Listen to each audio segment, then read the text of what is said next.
F1 23 will likely be this year's official Formula 1 game release, following on with the trend of yearly numbered releases for the franchise. However, is it time for Codemasters to move on from these yearly releases? Well, the EA takeover may well mean so. I'm Mark from RacingGames, and let's take a look at why we think F1 23 should be the last F1 game. So first of all, why would F1 23 being the last F1 game actually help? Well, much like EA is doing with FIFA, make of that what you will, free-to-play live service games are the way forward. Do we think this is the same way F1 games need to go? Not necessarily. However, something needs to be done differently to how it is at the moment, as overworked devs are forced to quickly release half-baked features in unfinished games. In our minds instead, offering a base version of the official F1 game at a one-off cost, and then providing yearly update DLCs at a discounted rate, sounds like a good way of switching things up. How would this help? Well, here's what we think.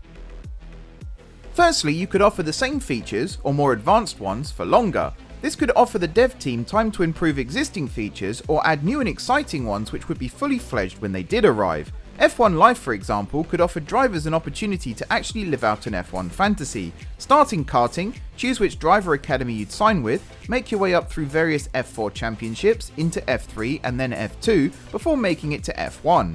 Now this wouldn't be a feature for everyone, but that's the point. Once this is implemented in the base version of the game, it's the player's choice as to whether to buy that DLC, as that update will then be there forever.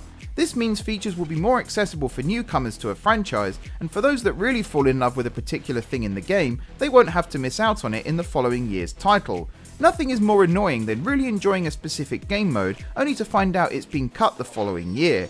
Instead, each New Year's DLC can be cherry-picked by players as and when they want it, and the core gameplay itself will never really change, bar small performance updates which would only improve the title itself.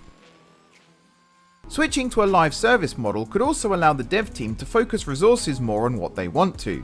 For example, with a DLC each year being for cars and then separately for tracks, more attention could be paid to tracks in the year that these see significant changes, and then vice versa for years that regulations change for the cars. That'll mean every time Albert Park gets yet another new DRS zone, or Jeddah has the barriers moved further from the track for the umpteenth time, the turnaround time to get those changes into the game will be much shorter. No longer will we have to wait until the next year's title for this year's changes. Instead, it'll be almost immediately. Separating these updates for players would even allow us as a player base to pick and choose what we needed as and when. Still happy driving around in last year's cars, or would rather mess around in F3? Go for it.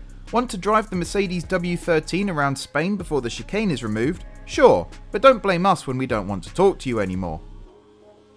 So that's why we think F1 23 should be the last F1 game. Yearly sports titles are next on the chopping block now many games have switched to live service models, although hopefully not subscription models, and the F1 franchise should be next in our opinion. What do you think?